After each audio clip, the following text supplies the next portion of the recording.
Olá pessoal, hoje a gente vai dar continuidade ao assunto de hipnoanalgésico, certo? Essa está sendo a parte 2 do assunto, que é a continuação da parte que vocês viram com o Tai. Aqui a gente vai ver um pouquinho sobre aspectos farmacocinéticos, certo? Desses fármacos. A gente também vai entrar um pouquinho em características específicas dos fármacos, a gente vai comentar sobre os fármacos individualmente, o que é importante a gente saber sobre cada um deles. A gente vai conversar sobre efeito adverso, sobre indicação, contraindicação, algumas observações. E no final a gente vai concluir falando um pouquinho sobre interações medicamentosas. Vai ser uma aula rápida, tranquila.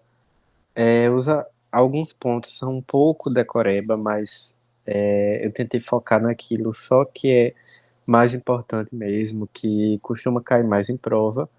E aí, vamos lá, certo?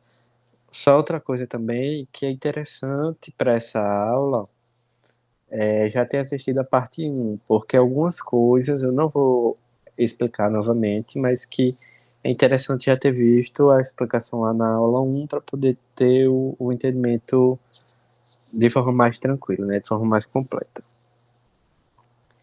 Então vamos lá. A gente vai falar agora sobre os aspectos farmacocinéticos desses fármacos, certo? Dos opioides. E aí, a primeira coisa, né, quando a gente fala de aspectos farmacocinéticos, a gente deve levar em consideração a via de administração desses fármacos, porque é o meio por onde esses fármacos vão entrar no organismo para poder agirem, né, para poder ter o seu efeito atuando.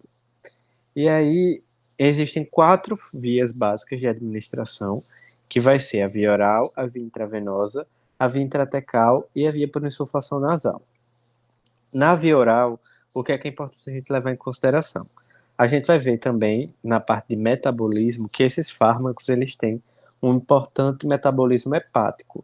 Então, isso vai nos dar a noção de que, se ele está sendo administrado por via oral, a gente vai ter uma baixa biodisponibilidade, porque eles vão estar muito sujeitos a metabolismo de primeira passagem, certo?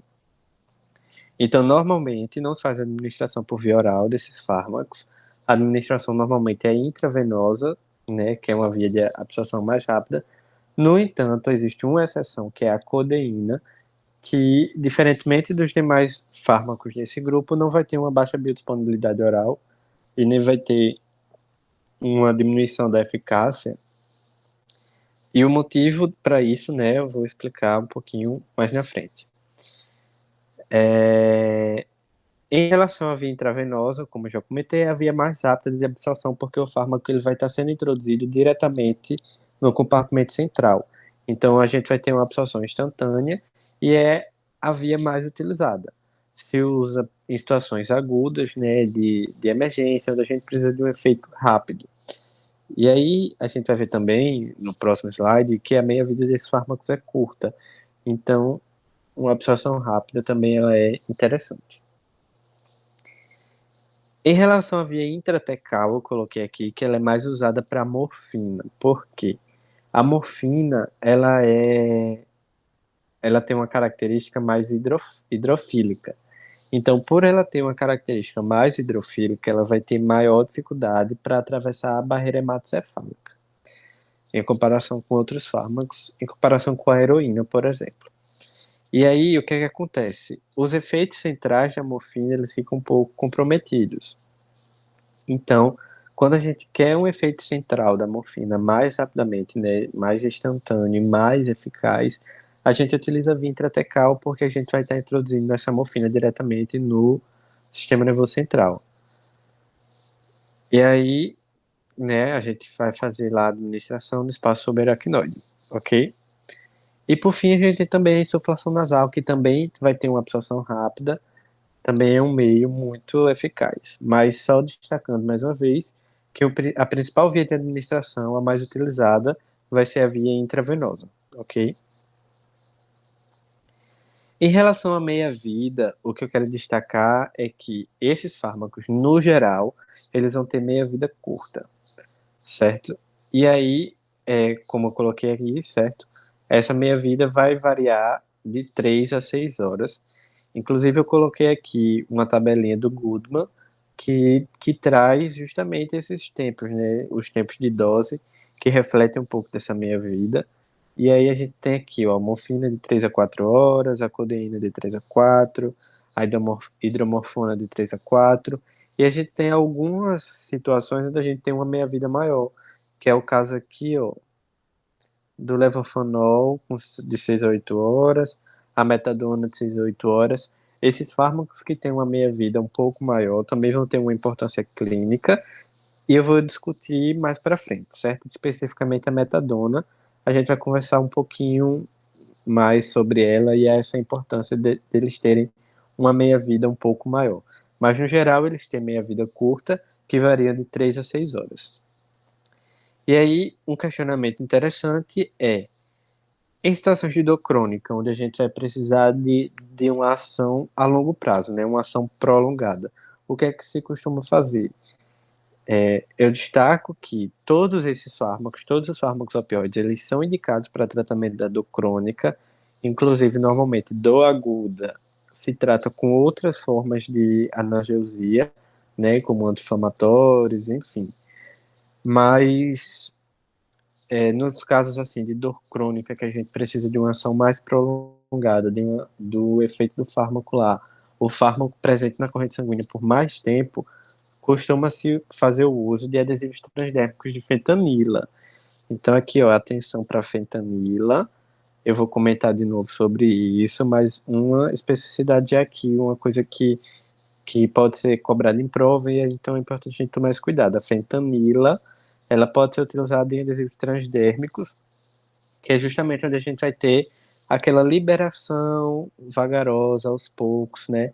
Uma liberação mais dosada do fármaco. E vai fazer com que ele permaneça por mais tempo na corrente sanguínea, ok?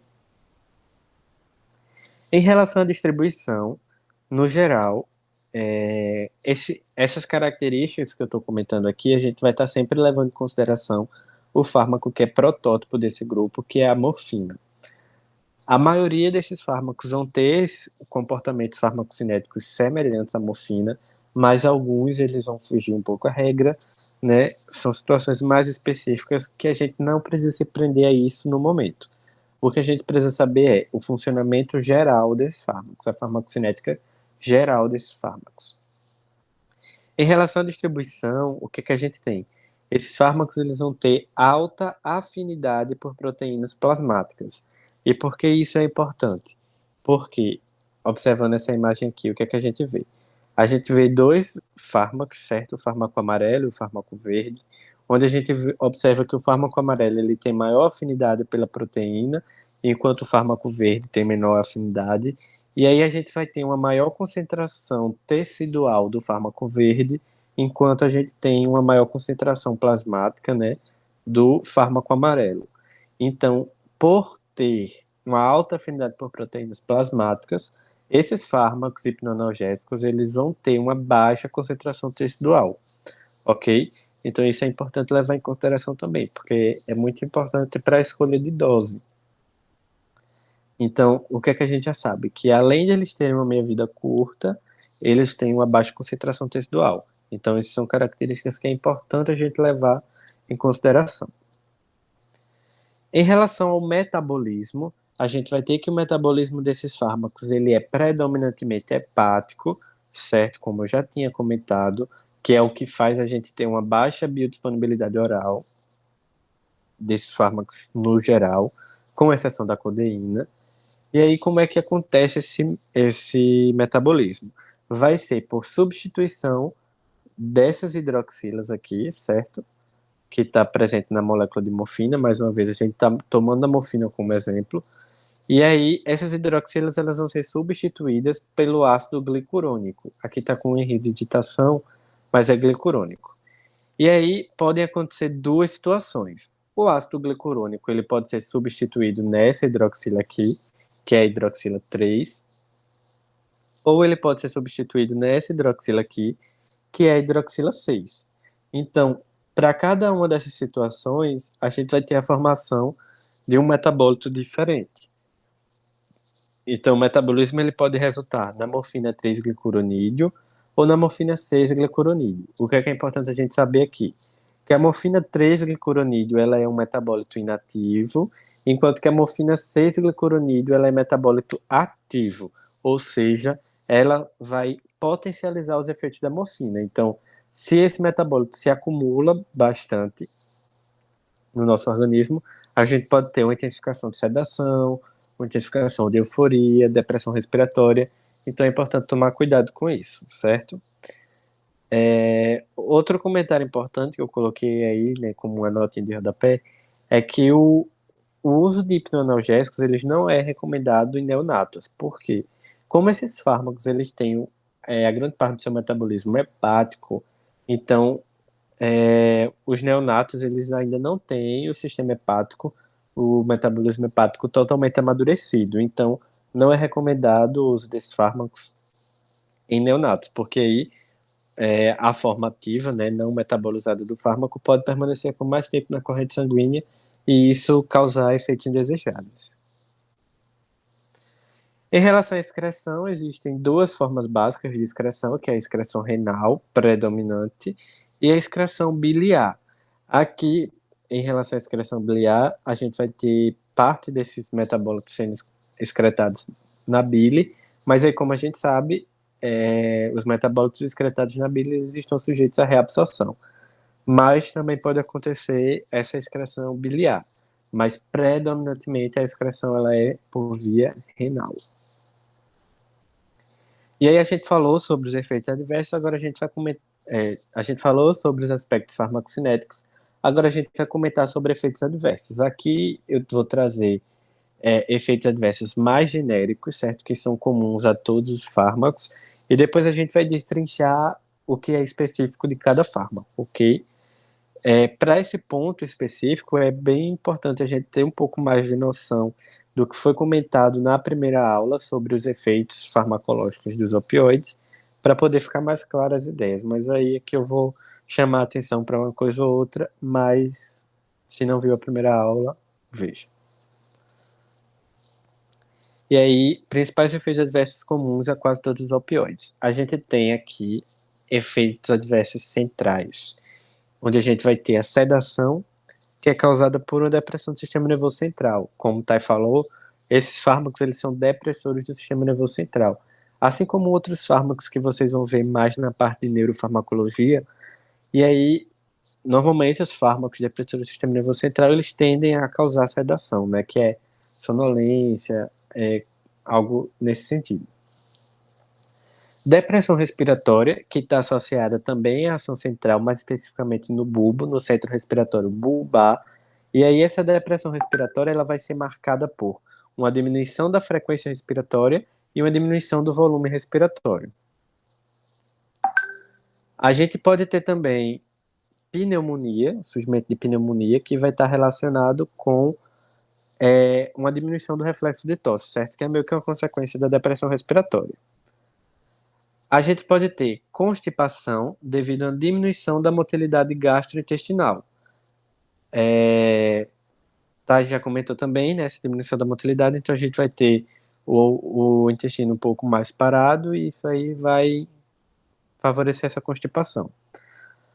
A gente vai ter o surgimento de náuseas e vômitos, que está relacionado com a ação desses fármacos na área pós-trema do bulbo, certo? Também é uma ação central lá no bulbo.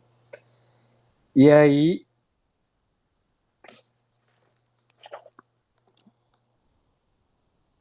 foi mal, galera. Calma.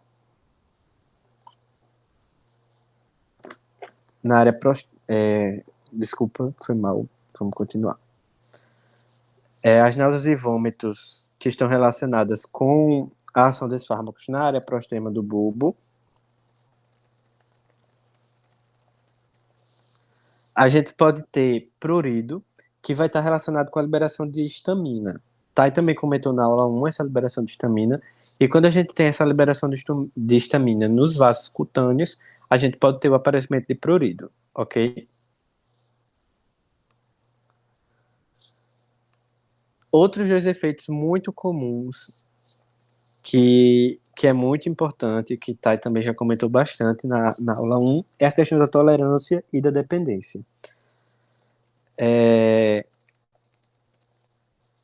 A tolerância, é importante a gente diferenciar certa tolerância e dependência, que a tolerância ela está mais relacionada com a diminuição do efeito do fármaco.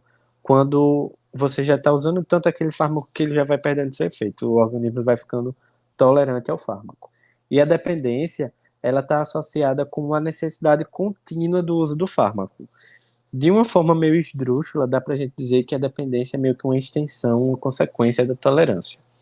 E aí, destacando também que para a dependência, a gente vai ter a dependência física, né, que é a necessidade do fármaco para a gente poder ter aquele efeito inicial que a gente tinha antes.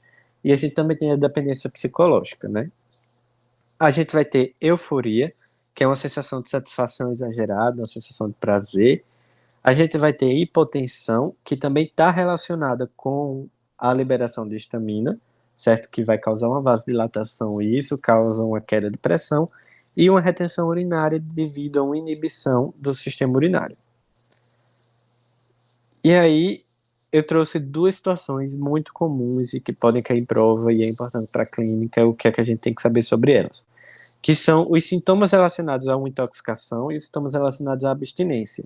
E aqui o que é legal a gente observar, que na intoxicação a gente vai ter uma exacerbação do efeito, enquanto que na abstinência a gente vai ter uma retração, né? Uma interrupção abrupta.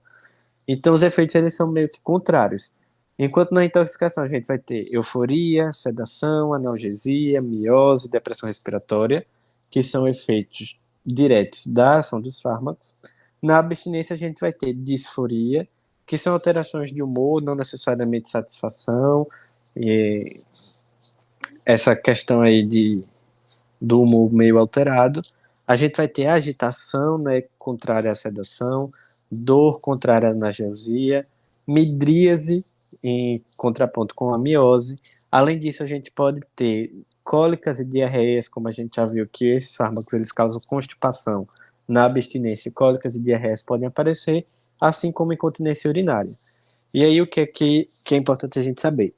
Em casos de intoxicação, a gente vai usar naloxona ou naltrexona. E em casos de abstinência, a gente usa metadona ou buprenorfina. E aí eu vou explicar agora o porquê disso, né, ao longo quando a gente for comentando dos fármacos.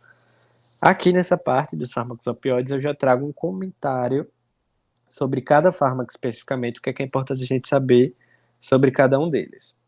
E aqui está a lista de fármacos, certo? Que a gente vai comentar: morfina, heroína, hidromorfona, metadona, buprenorfina, fentanila, codeína, dextropropoxifeno, petidina, loperamida e tramadol. Então vamos lá. Morfina.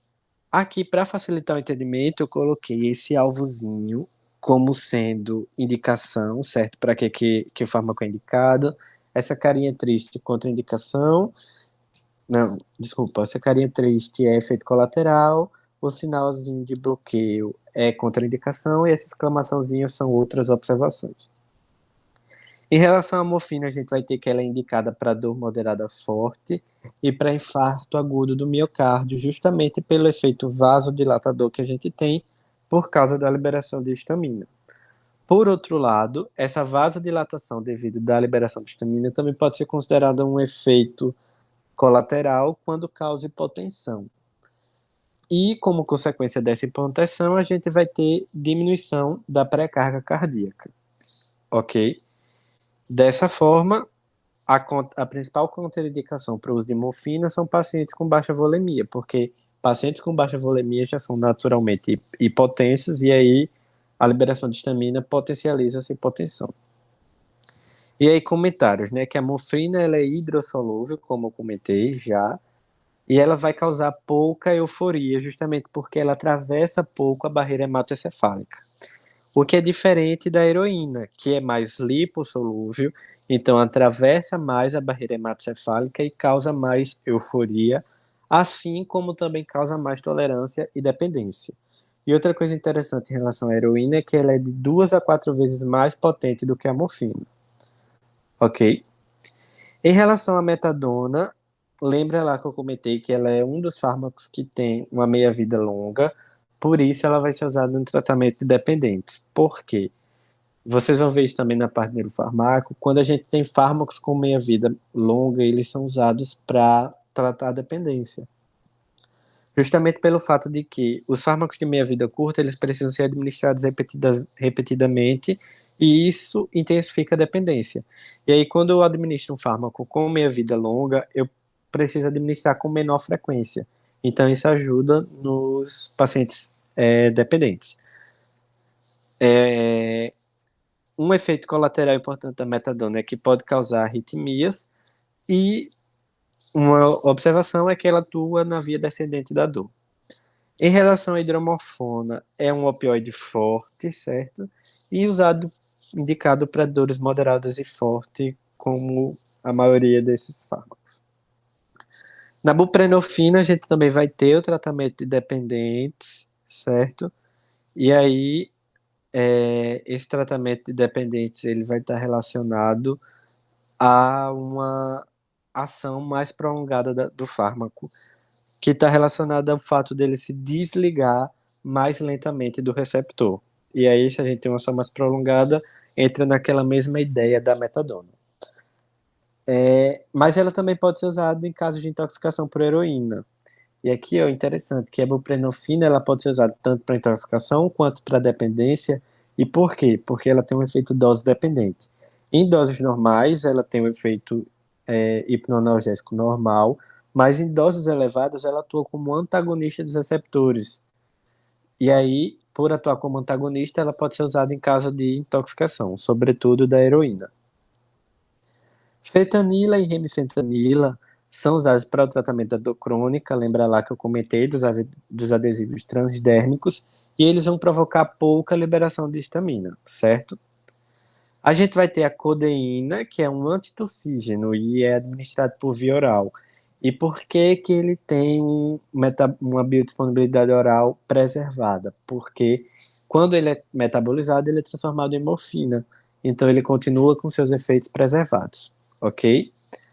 O dextropropoxifeno, ele tem o uso dele não é recomendado só em casos extremamente refratários, quando se for assim a última opção, porque ele causa toxicidade cardíaca. Na verdade, ele tem um metabólito que causa toxicidade cardíaca, ok? Loperamida e difenoxilato são usados para o tratamento de diarreia. Então, codeína e loperamida são as exceções assim que não é usado para dor. Codeína antitussígeno, loperamida, diarreia. E por fim, a naloxona, que é meio que o antídoto dos hipnoanalgésicos, que ele é um antagonista competitivo dos receptores e por isso que ele é usado para o caso de intoxicação. E aí é importante a gente levar em consideração que o único fármaco que não é revertido por naloxona, a intoxicação de buprenorfina. É o único que não é revertido por naloxona. Ok? Então é isso, certo? Essas ideias dos fármacos é uma parte mais decoreba. Se eu falei muito rápido, diminui a velocidade aí no YouTube. Mas é isso. Eu lembro que teve uma questão da nossa prova que era para relacionar fármaco com uma característica específica dele. Então é importante saber esses comentários.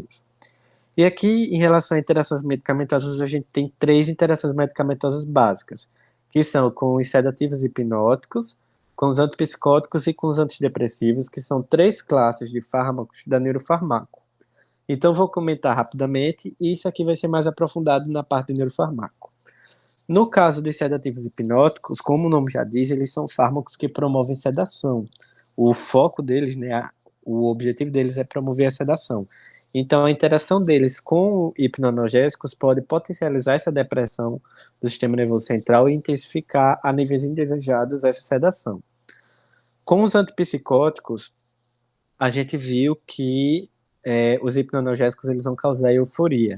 E essa sensação de euforia ela está relacionada com o sistema dopaminérgico, que é exatamente o sistema alvo dos antipsicóticos. Então a gente pode ter interação aí nesse sistema dopaminérgico, uma influência no sentido de ser contrário aos efeitos antipsicóticos, sobretudo no controle de sintomas positivos da esquizofrenia. Que isso aqui vocês vão ver mais profundamente na parte da aula de antipsicóticos, mas só para entender que a conexão entre eles está no sistema dopaminérgico. E os antidepressivos está mais relacionado com uma classe específica dos antidepressivos, que é os IMAL, que são os inibidores da MAL, que quando a gente tem a associação desses fármacos com os IMAL, a gente pode ter o aparecimento de uma síndrome serotoninérgica. E aí essa síndrome serotoninérgica, ela vai ter uma tríade que é bem característica. E essa síndrome ela vai ser mais explicada na aula de antidepressivos. Aqui eu vou só comentar que a gente vai ter 3 sintomas. Não exatamente 3 sintomas, porque o último não é bem um sintoma. Mas a gente vai ter hipertermia, rigidez muscular e pode ocasionar morte. Então é uma síndrome bem perigosa, então deve-se tomar muito cuidado nessa associação de hipnoanalgésicos com antidepressivos. E é isso, pessoal. Espero que vocês tenham gostado. Se ficou alguma dúvida, eu estou à disposição para tirar. É só mandar aquela mensagem lá. E é isso. Obrigado.